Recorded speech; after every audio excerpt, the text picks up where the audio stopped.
আসসালামু আলাইকুম। চলে আসলাম আবারও নতুন একটা ভিডিও নিয়ে।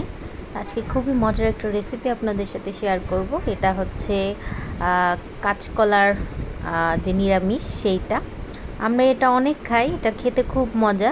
আর এরকম করে বাচ্চারাও দেখবেন যে খুব খাবে, কারণ এটা খুবই টেস্টি আর খুব ইয়াম্মি হয়। আর এটা স্বাস্থ্যের জন্য খুব ভালো। তো চলুন শুরু করা যাক। প্রথমে আমি কিছু কলা এভাবে কেটে হলুদ দিয়ে চটকিয়ে, মানে হলুদটা গায়ে মাখিয়ে এভাবে পানিতে ভিজিয়ে রেখেছি। এতে করে কলাটা আপনার হচ্ছে আর সিদ্ধ করা লাগবে না, কষগুলো কিন্তু এভাবে করে রাখলে চলে যায়। তো আমি এখানে একটু লবণও ব্যবহার করেছি। লবণ আর হলুদটা দিয়ে প্রথমে কলাগুলোকে খুব সুন্দর করে মেখে তারপর হচ্ছে পানি দিয়ে রেখেছি।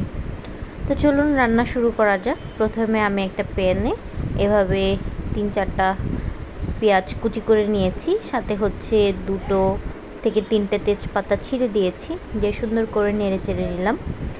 আর এটা আমাদের খেতে খুব ভালো লাগে, আমরা প্রায় সময় করে খাই, তো ভাবলাম আপনাদের সাথে শেয়ার করি। এখানে দিয়ে দিয়েছি আমি 1/2 টেবিল চামচের মতো হলুদ গুঁড়ো, দিয়ে আমি এখানে একটু পানি দিয়ে নিলাম যাতে মশলাটা পুড়ে না যায়। দিয়ে দিলাম 1 টেবিল চামচের মতো মরিচ গুঁড়ো, আর 1 টেবিল চামচের 4 ভাগের 1 ভাগ জিরা গুঁড়ো আর ধনিয়া গুঁড়ো দিয়ে খুব সুন্দর করে নেড়েচেড়ে এখানে লবণটা দিয়ে দিলাম। আর এটা যেহেতু আমি নিরামিষ একটা তরকারির মতো করব, তো এখানে আমি কিন্তু বেশ একটা কষাবো না। দিয়ে দিলাম 1 টেবিল স্পুনের মতো আদা গুঁড়া।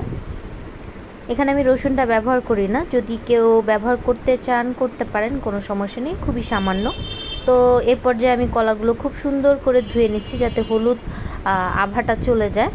তো এই যে ধুয়ে এখন যেই মশলাটা আমি কষিয়ে রেখেছিলাম সেটার মধ্যেই দিয়ে দিলাম। আমি মশলাটা বেশিক্ষণ কষাইনি, জাস্ট 5 থেকে 10 সেকেন্ড এরকম, কারণ হচ্ছে আমি এখন এটাকে কলাটা দিয়ে কষাবো, এজন্য আর এক্সট্রাভাবে কষাইনি। এই তো কষানোর পরে আমি পানি দিয়ে দিলাম, আর যে যতটুকু ঝোল খেতে চান সেই পরিমাণ পানি দিবেন। আমি এখানে প্রায় 2 কাপের মতো পানি ব্যবহার করেছি, আর চুলার আঁচটা কমিয়ে দিয়েছি মিডিয়াম থেকে লো। এতেই কিন্তু কলাটা সিদ্ধ হয়ে যাবে আর আমার তরকারিটাও কুক হয়ে যাবে। তো মাঝে মাঝে আমি একটু নেড়ে চেড়ে দিয়ে যাই যাতে নিচটায় লেগে না যায়। তো এভাবে করেই আস্তে আস্তে কিন্তু শুকিয়ে যাবে। তো এই যে হয়ে গেছে আমার কাঁচকলার যে তরকারিটা সেটা। তো এই পর্যায়ে আমি এখন এটাকে নামিয়ে নিব, নামিয়ে পরিবেশন করে নিব। বাচ্চারা যদি অন্যভাবে কাঁচকলাটা না খেতে চায়, এভাবে খাইয়ে দেখতে পারেন, এভাবে খেতে কিন্তু খুবই মজা। আর সবজি যত বেশি খাওয়া ভালো, মানে যত বেশি পারবেন তত বেশি সবজি খাবেন, এতে কিন্তু শরীর স্বাস্থ্য মন সব কিছুই ভালো থাকবে। আজকে এ পর্যন্তই, সবাই ভালো থাকবেন, সুস্থ থাকবেন, আমার জন্য অনেক অনেক দোয়া করবেন। আর আমার ভিডিও যদি ভালো লেগে থাকে একটা সাবস্ক্রাইব, লাইক আর কমেন্টস করে যাবেন অবশ্যই। ধন্যবাদ। আল্লাহ হাফেজ। আসসালামু আলাইকুম।